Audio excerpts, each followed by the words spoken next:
Good evening, everyone. It's nice to be here on the occasion of celebrating 100 years of Sreenivasulu sir. He is one artist within the Madras art movement who hasn't got the recognition that he should get. The fact is that he studied at the Madras School of Arts and Crafts. He studied at the Madras School of Arts and Crafts. He and Paniker, Dhanapal were all colleagues, along with Paritosh and Gopal Ghosh, who came from Calcutta. He passed out in 1940, but he did not continue at the institution. He left the institution and he had an opportunity of working at Rukmani Arundel School, Theosophical Society. And that's where he joined and he began his career as a teacher. Now, before, I don't want to talk about what his career was like, but I would like to talk about what his art was all about. Now, Sreenivasulu, as a matter of fact, I consider him as a pioneer and avant-garde.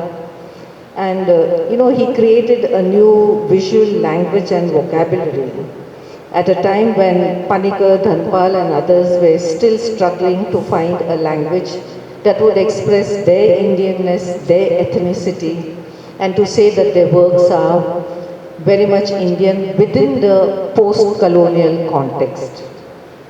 Post-colonial becomes very important because it is at this time that the international community of artists, they were looking towards India. India was now considered a third world nation. And they were expecting Indian artists in the post-colonial period to produce paintings that would express their Indianness, their character, their ethnicity, their authenticity. And that was something which was not happening until the 1960s. An identity crisis, which hit many of the Indian artists, and that is when Paniker, Dhanapal and many others within the Madras School of Arts and Crafts, teachers, students, etc., they began to debate, argue and think what modern Indian art should be. While they were discussing, and Paniker had come up with the idea of creating a very regional character.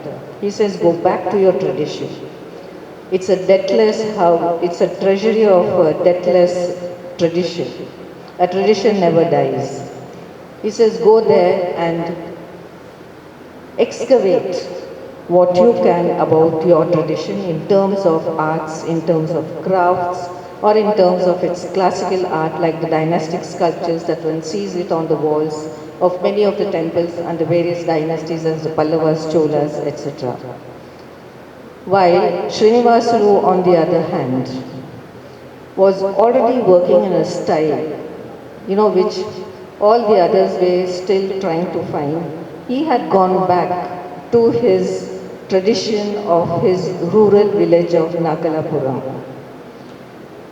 And he tried to represent the cultural slice of that rural village. He came from a family where the grandfather owned the theatre. The father, used to create puppets, and he used to watch all of these crafts happening and being displayed.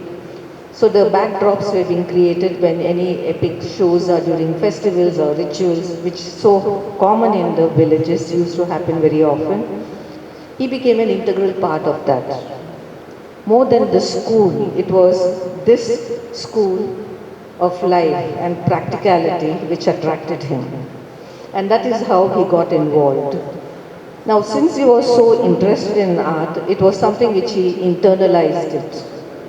But then at the same time, he still had to go to school, which he did not want to. And so one day he decided to run away and he came to Madras. He was taken under the folds of a doctor who, gave him a job. And here, while he was free, he used to do a lot of drawings. The doctor himself had a lot of interest in art, and realizing that there was a talent here, decided that he should go to the Madras School of Arts and Crafts, and that's how he got him. Now, what is crucial about Sreenivasulu is that Many people dismiss him as, oh, a folk art stylist type of paintings.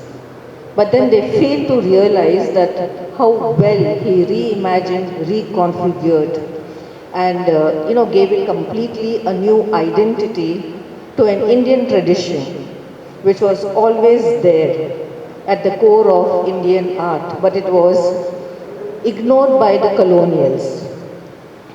And it was the same with Jamini Roy. And he was a great admirer of Jamini Roy. People say he's a Jamini Roy of the South. Yeah, okay, it's nice to make that comparison, but not beyond that. Because when you scrutinize his works, we find that, yes, he did take a language of the folk art, but then the way he interpreted it so perceptively with his experiences of the life in the village, that's what makes his work so distinct, so different. And he seems to be really distinctly outstanding in his posture of creating a new language, which no artist has done. And it is only Sreenivasulu who is picked up as saying that he is just a folk artist because he creates works like that. Now, folk art tradition, yes, it is there in his works, it cannot be denied. But what is more important is that he just did not directly take those traditions of within from the folk art, its vocabulary or its language, but as a matter of fact, it came indirectly to him through the murals of Lepakshi. When he was given an opportunity to copy those murals, and that was a turning point in his life, in his career, when he developed a language that was so very different. So when you look at Sreenivasulu's works, you see a lot of Lepakshi influence in it. Lepakshi paintings itself are derived from the folk art tradition. But then Lepakshi artists have interpreted in a different way. Now Sreenivasulu is looking at it and interpreting it in a very different way. So when he started doing these works, it was a struggle for him to arrive at this. But he did arrive at his language, and the way he created it, the way his compositions were, the way the thematic content was, it was all from the life around him. And that is what makes it very crucial to understand. Now, while he was at Kalakshetra, he was also, very much influenced by the dance, Bharatnatyam, which was being revived by Rukmani Arundel. So much so that subconsciously many of the dancing postures, especially the feet position, etc., began to enter his work. Now, his works have a certain characteristics. It's the line which is the main protagonist. It's a line which manifests all his emotions, all his feelings, all his ideas about what art should be. And it's a line that just flows from his hands, and drawing, etc., came to him like breathing. He never had to make an effort because that was something he was constantly, consistently doing. Then the brilliant colors were of course derived from the folk tradition, but that was also his sensibility. And that is why you find brilliant colors in his works, especially the complementary colors that he uses. The reds, the blues, the yellows, juxtaposed with greens, etc., and bounded by his very, very organic, very versatile, very charming, very graceful line that speaks to anybody who looks at it. And that you can see it in his drawings also. So this is where Sreenivasulu marks a posture of difference. He, as a matter of fact, created an authenticity and ethnicity, a typical Indianness at a time when the others were still struggling. That's why I call him as an artist with a pioneering vision, an avant-garde who went a different way, and he was not concerned whether his works would be accepted or not. That was part of him, just to continue to paint, and he painted. And then as he painted, he also evolved and developed, and we find that, these changes very much reflected in his works. So from, flowing, rhythmic, very, forms that had the character of the dance in the way they sat, in the way they, communicated with each other, or, like a simple subject like coconut sellers will tell you so much more about it, or a toy seller will tell you so much about it. Now, for him to get out and create this kind of decorative, two-dimensional work, again was a struggle because he was trained in the Western academic tradition of realism. So for him to get out and do this was something, and that we should give a credit, because that happened with most of the Madras artists. They had to get out of this and create the two-dimensionality, which was very much a part of European modernity.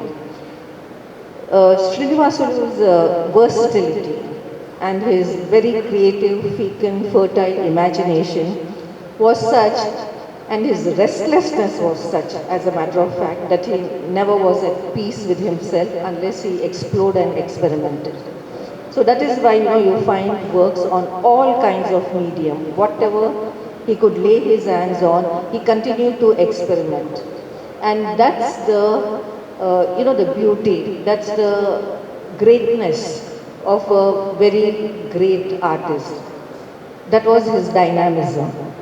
And it is this dynamism, which continued to manifest with him till his last days. He would never give up drawing. Drawing for him was the very essence of his being. Drawing for him was, where the art started.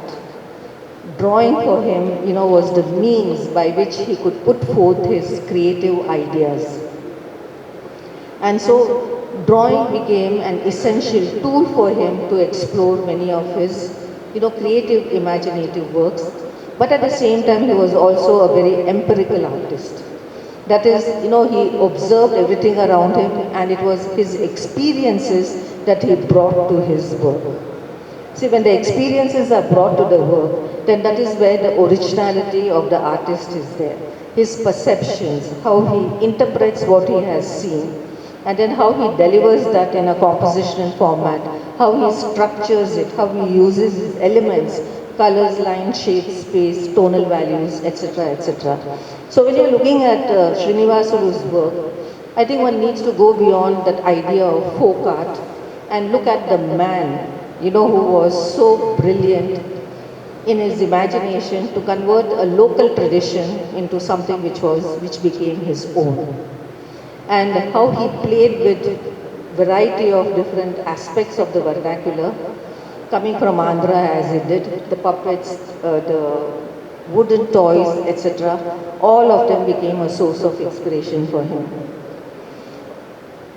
I feel that Sreenivasulu should be given the right place within the context of India's modernity. And that still has to happen, and that can only happen not through any n number of exhibitions which are held like this. These are very ephemeral, these are very temporary. You see it today, it's gone tomorrow. But what remains, is the documentation on the artist. I have written a book on him. I have been championing his cause for many number of years. Never had an opportunity to publish what I have written. Now I sincerely wish that somebody takes up this onus of publishing his book. And once the book is published, then people will get a better awareness, will get a better awareness of what Sreenivasulu was all about. And that comparison with Jamini Roy should end. Jamini Roy works are very staid, very geometric, very structured. Whereas if you look at Sreenivasulu's work, they are very organic, they are very dynamic, they are filled with movement, and there is so much of the soul of the man that manifests all his works. And that is what one needs to really see and appreciate. Jamini Roy worked like a folk, in the folk tradition, assembly line production. He wanted the whole family to get involved, and he didn't want to put his signature on. But here on the other hand, we have Sreenivasulu, who took inspiration from every source. He took it from the Lepakshi murals, he took it from the Sigiriya frescoes. He was equally enchanted by the works of Paul Klee and many other European modernists. So I end here. I can go on and on and on because he's so much internalized within me that my only true wish is that the book finally gets published. Thank you very much.